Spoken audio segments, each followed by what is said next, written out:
Les Français sont bien sûr acquis à la liberté d'expression. Ils sont parmi ça c'est un sondage Odoxa, parmi les différents droits de l'homme, ils mettent la liberté d'expression au sommet.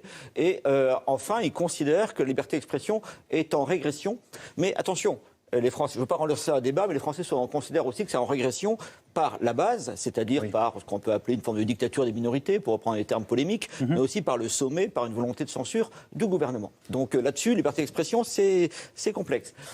Et par ailleurs, effectivement... C'est normal, en fait. Voilà. Et puis, il y a autre chose, c'est que ces sujets-là s'articulent pour les Français très clairement avec la question de l'immigration. Oui. C'est-à-dire que vous avez les 2 tiers des Français, alors là, vous pouvez prendre tous les sondages que vous voulez, qui considèrent aujourd'hui que l'immigration est une mauvaise chose pour la France, pour son économie, pour sa culture, pour eux-mêmes, etc.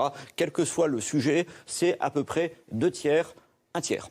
Donc c'est assez simple. Et j'en viens, si vous voulez, à un point important pour moi, c'est que, comme on dit, je crois que c'est Hegel qui avait dit ça, à partir d'un certain moment, la quantité devient qualité. C'est-à-dire qu'on peut aussi aborder cette question à travers un angle quantitatif. Vous voyez, ce qui est frappant dans les réponses de l'échantillon uniquement auprès des musulmans, c'est de voir que les musulmans sont évidemment beaucoup plus réservés sur ces questions-là, notamment par rapport à Charlie, parce qu'ils sont aussi les premiers concernés. Bien sûr. Et il y avait une question qui avait fait beaucoup parler, c'était est-ce que vous mettez vos valeurs au-dessus des valeurs de la République, vos valeurs religieuses, pardon. Oui. Alors là, on avait vu que 40% des musulmans mettaient leurs valeurs religieuses au-dessus des valeurs de la République, en oubliant que dans ce même sondage, 41% des catholiques pratiquants mettaient leurs valeurs religieuses au-dessus des valeurs de la République. Ça veut dire 2 choses. Vous avez raison de le rappeler. Première chose, ça voulait vous dire que le rapport à la religion n'est pas le même en réalité entre les musulmans et les chrétiens pour la plupart. La seconde chose qui était frappante au sondage, c'est que cette réponse, je mets mes valeurs religieuses au-dessus des valeurs de la République,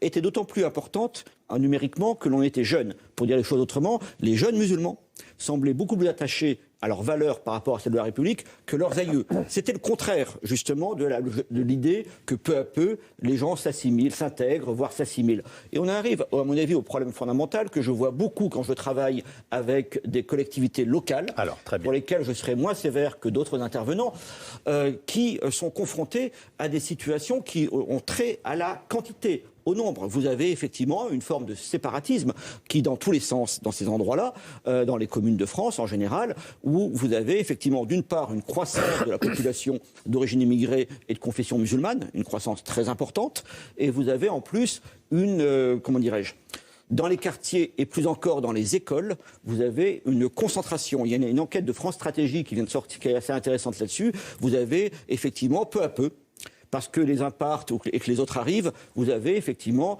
des écoles, des lycées, des quartiers où la population musulmane, en proportion, devient extrêmement importante. À ce moment-là, et là c'est normal, et donc là j'en viens d'un point de vue d'opinion, et je finirai par là, évidemment, quand vous avez une opinion minoritaire, dans un pays ou dans un quartier, vous pouvez, et c'est vrai d'ailleurs pour les opinions électorales, vous savez, quand vous avez un point de vue politique, si vous êtes isolé, vous avez tendance à le minorer. Si vous êtes important, vous avez tendance, au contraire, à le diffuser et à vous y intégrer. Et c'est pour cela qu'à mon avis, pour des raisons strictement quantitatives, qu'aucune procédure policière ne résoudra, à mon avis, pour des raisons strictement quantitatives tenant à la politique d'immigration en général, le combat risque d'être perdu, tout simplement parce que l'assimilation, et les chiffres de l'IFOP, par exemple, tendaient à le prouver, l'assimilation se fait désormais à l'envers.